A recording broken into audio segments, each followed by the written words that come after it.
أحببت ولكن الله يهدي من يشاء سبحانه وتعالى. يموت أبو طالب مشرك بالله والعياذ بالله، والحبيب صلى الله عليه وسلم يكثر من الإلحاح عليه، عاوزه يأسلم، طبعا حريص. ده النبي ده صلى الله عليه وسلم أرحم الناس بكل أمته، فما بالكم بعمه؟ ده هو رحيم بكل الأمة، ما بالك بعمه؟ ده النبي لما نزل ملك الجبال بعدما أوذي عند أهل الطائف أو من أهل الطائف، وينزل ملك الجبال يقول يا محمد لو شئت أطبقت عليهم الأخشبين، جبلين في مكة، فيقول صلى الله عليه وسلم لا، إني لم أبعث لعانا ولكني بعثت رحمة للعالمين، إني أرجو الله أن يخرج من أصلابهم من يقول لا إله إلا الله محمد رسول الله. فيقول الملك له صدق من سماك الرؤوف الرحيم.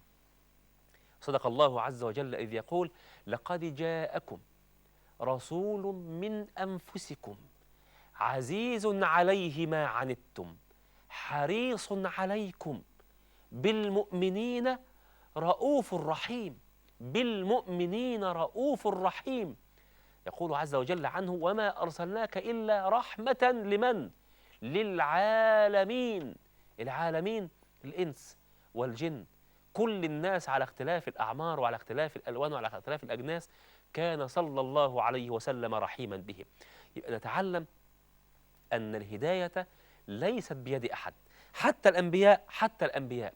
وتجد هذا الموقف يا جماعة لما تقرأوا القرآن، توقفوا عند كل كلمة وعند كل لفظة وعند كل حرف وعند كل مشهد.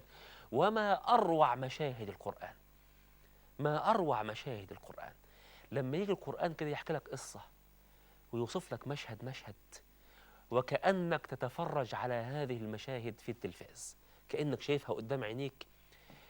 إخراج أرقى ما يكون الإخراج، إضاءة أرقى ما تكون الإضاءة، حركات وتأثيرات صوتية وتأثيرات ضوئية ومؤثرات، سبحان الله. يعني إخراج عظيم.